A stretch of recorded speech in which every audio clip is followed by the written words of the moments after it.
Hi everyone, welcome back to the Bodymass YouTube channel. My name is Virginia and I'm here at our DC Bodymass location. And today we're going to talk a little bit about the shoulders.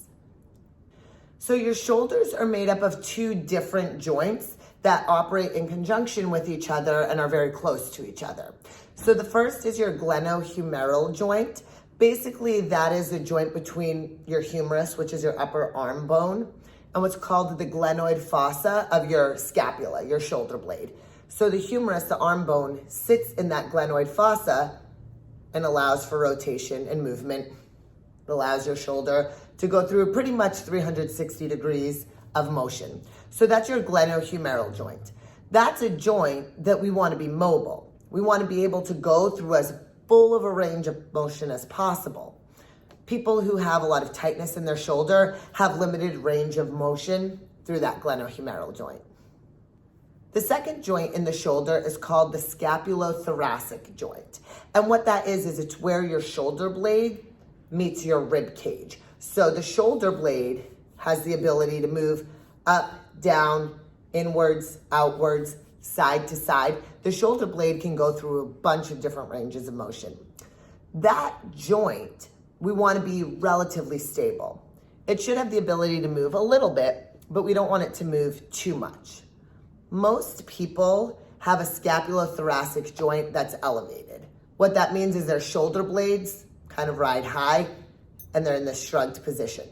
The way you might feel that is tension in the neck or kind of feeling stress right in through your traps, right? When our shoulders are elevated, our shoulder blades are elevated, that shrugging motion is going to cause our trap muscles to contract and hold a lot of tension. So we want our scapulothoracic joint to be stable. We want our glenohumeral joint to be mobile. What happens with most people is they're either both stable and locked up really tight, or they're both mobile and can move around loosey-goosey all over the place.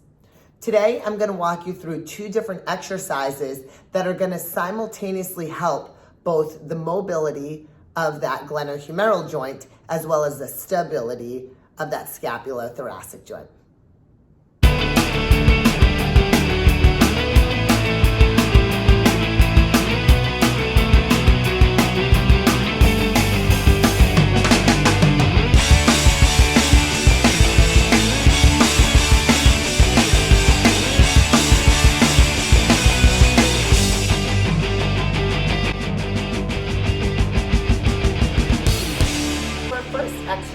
Is a half kneeling lateral flexion.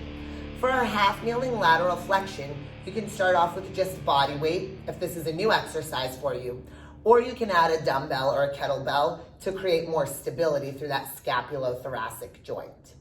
In our half kneeling lateral flexion, we're going to set up in a half kneeling position.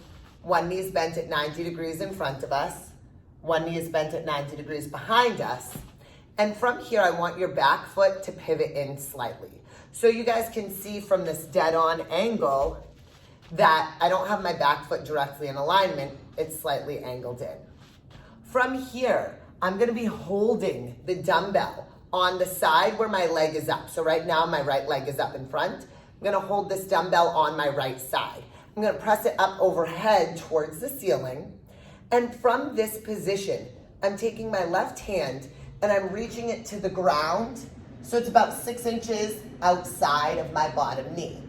In this position, I should have a straight line from the dumbbell to my shoulder, to my opposite shoulder, down to my flat palm on the ground, and then I'm gonna control back up to that top position.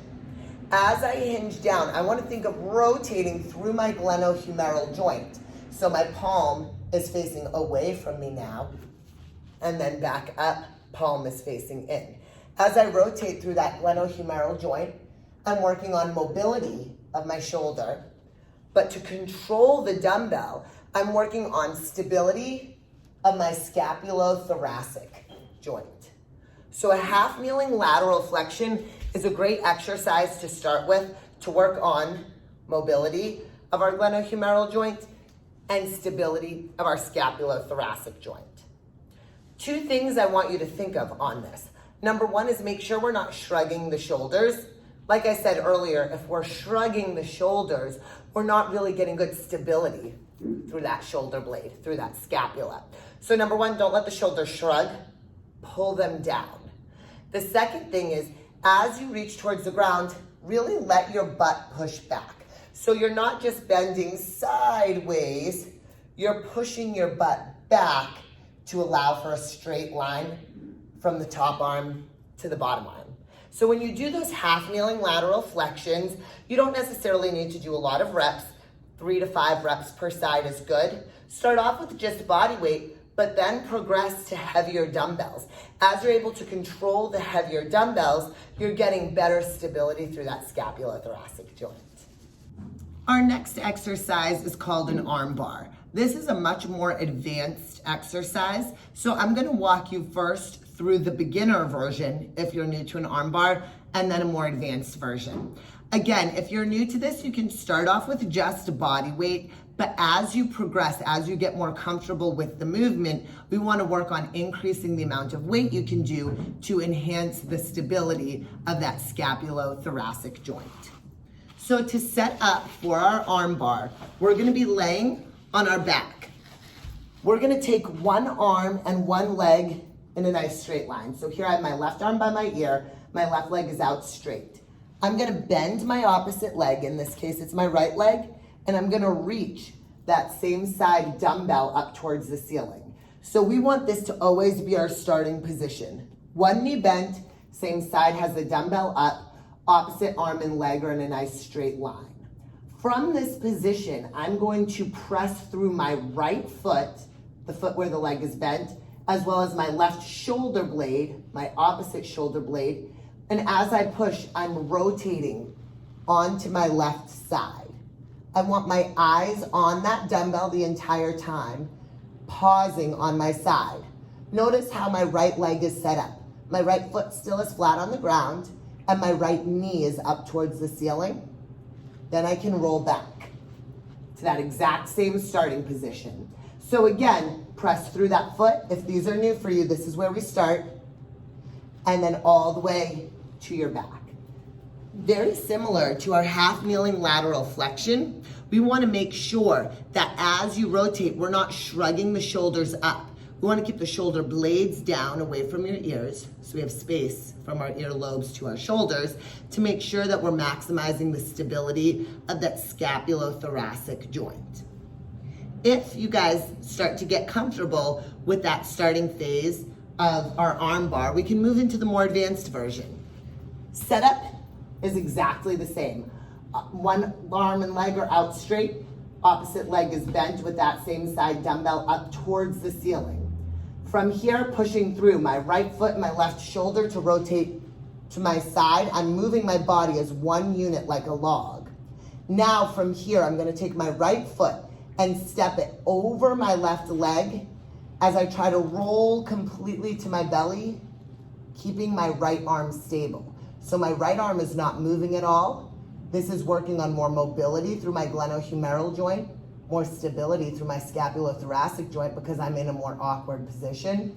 Then I'm gonna roll back, the exact same thing, get to that same position on my side, knee up, foot flat, and then all the way flat to my back. So again, I'm pushing through my right foot, left shoulder blade to log roll my body as one unit, pausing on my side. Then I'm stepping over. I don't want to let my body snake and roll. I want it to stay controlled, trying to get my belly button towards the ground, trying to get my right hip bone towards the ground. Eyes still on that dumbbell, and then rolling to my side, stepping the foot over, and all the way to my back. So again, with these arm bars, very similar to our half kneeling lateral flexion, we're trying to work on maximizing that movement, that mobility through our glenohumeral joint, as well as that stability through our scapulothoracic joint. As you go through the arm bars, we want to make sure that you're going slow and controlled, and we're not just letting our body flop around. So I would rather you go slower and take your time on these versus rushing through them. Well, hopefully those two exercises were helpful for you understanding a little bit more about the movement of our shoulder joint. Go ahead, give those a try on your own. They're really great to do at the start of a workout, especially at the start of an upper body workout. If you guys liked this type of an instructional video, go ahead and give this video a thumbs up so we know you liked it and we can do more of them. If you have questions about our half kneeling lateral flexion or our arm bar, make sure to leave those in the comments so we can answer those for you. And if you're not already, go ahead and subscribe to the Bodymass YouTube channel. We'll see you guys soon. Bye-bye.